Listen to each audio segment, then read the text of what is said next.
的一部电影《星际效应》。电影中的主角在寻找除了地球以外适合人类居住的地方，因为在电影中，我们的人类面临了巨大的粮食危机，地球已经不再适合人类生存。这是电影中的情节，那这有没有可能发生在我们真实社会中呢？答案是有可能的。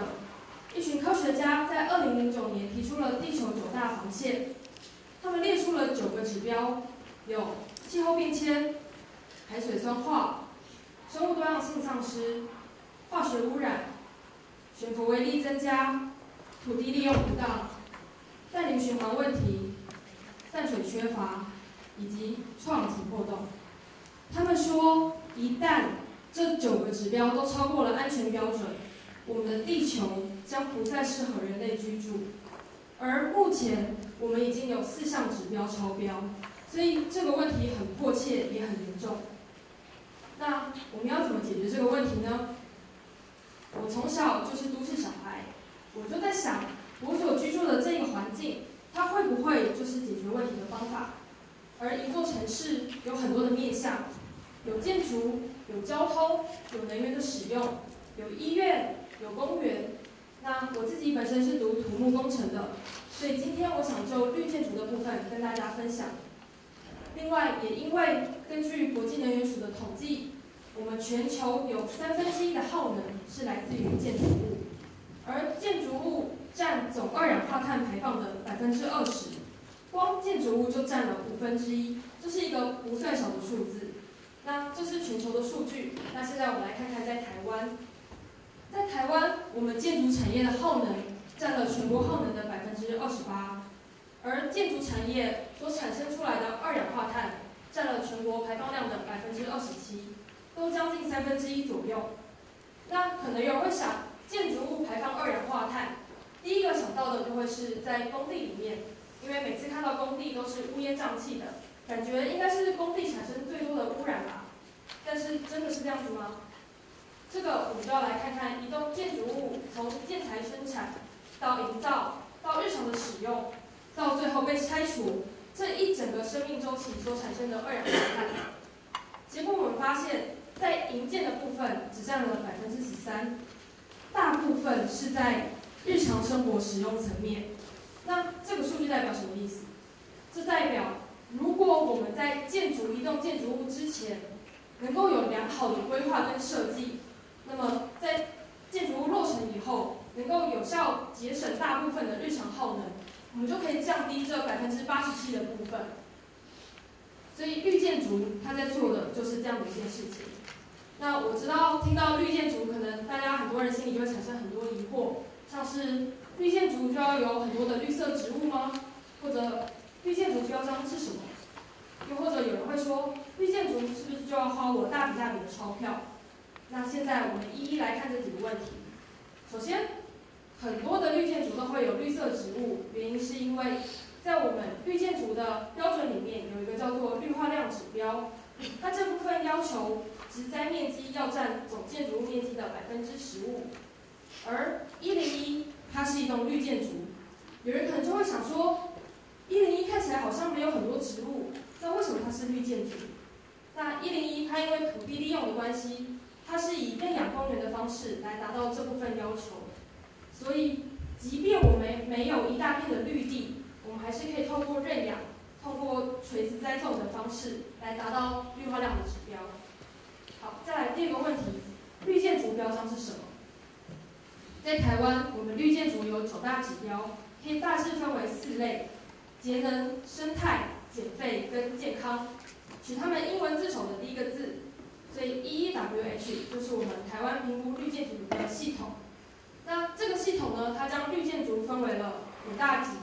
大家常常听到的北投图书馆，它就是钻石级的绿建筑；像高雄展览馆，它是银级的绿建筑。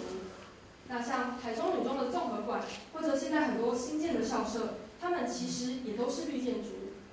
分级的目的就是为了要让绿建筑的推广能够越来越普遍。而从有绿建筑标章到2014年年底，我们目前核定跟候选的绿建筑总共有3445件，所以这个数量其实不算少。那最后有个问题，绿建建筑是不是就要花我很多的钱？一般来说，选用绿建材，像是上面那个透水砖，或者是双层隔热玻璃，或者你选用一些能源效率比较高的电器，一开始的成本是相对高的。但是我觉得这部分我们可以放长眼光来看，长时间省下来的水费跟电费，其实也都相当的可观。好，所以呢，现在我们可以知道，绿建筑它就是一个以人类健康舒适为本，能够降低能源的使用，降低污染，达到人跟环境和平共存的移动建筑。那我自己是成大的学生，所以我这边举成大的绿色魔法学校这栋大楼作为例子。这个是魔法学校里面的演讲厅，它利用造谣通风的原理，在主席台下方有进风口，在观众席的部分有通风口。这个就是观众席的通风口。那演讲厅的最后面有一个大烟囱，烟囱里面的空气受到太阳辐射加热，体积膨胀，根据浮力原理就可以自动带动换气。那光这个部分，1年省下来的空调就可以节能了27%。那另外它还有2次反射照明的原理，经过反射后的光直接打在观众席上面，旁边也有分区的设计，所以当人少的时候，只要集中往前坐，就可以减少不必要的耗电。那另外还有像是屋顶花园，栽种一些耐旱植栽，可以有效降低温度。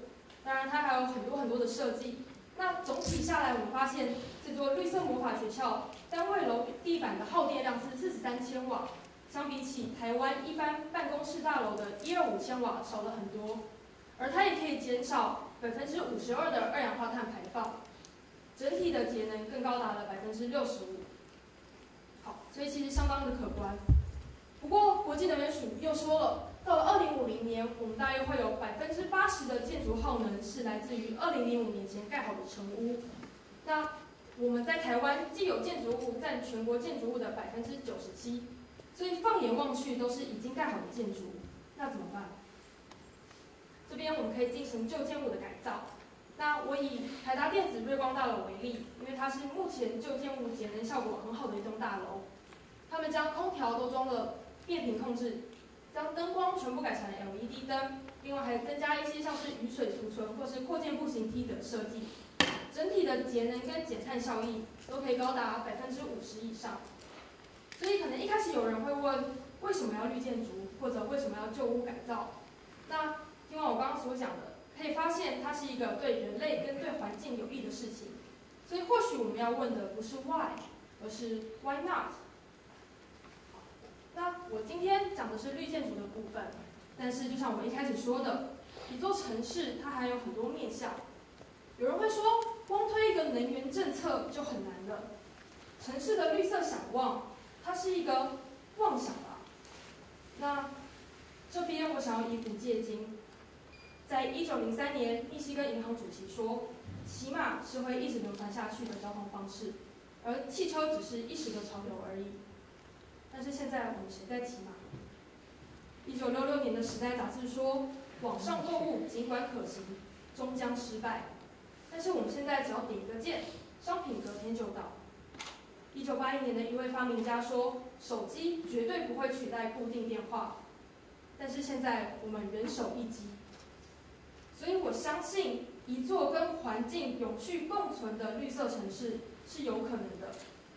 即便我现在只是一个大3学生，看起来好像没有办法实际做到什么，但是我觉得我们每一个人都可以从自己所学或者是自己的领域出发，把这个议题放进来，那么或许想望就不会只是想望。毕竟我们的地球只有一个，希望我们每一个人都可以为我们自己，为我们的下一代，为我们的子子孙孙而努力。那么或许我们人类就能够跟这颗美丽的星球永续共存。这是我今天的分享，谢谢大家。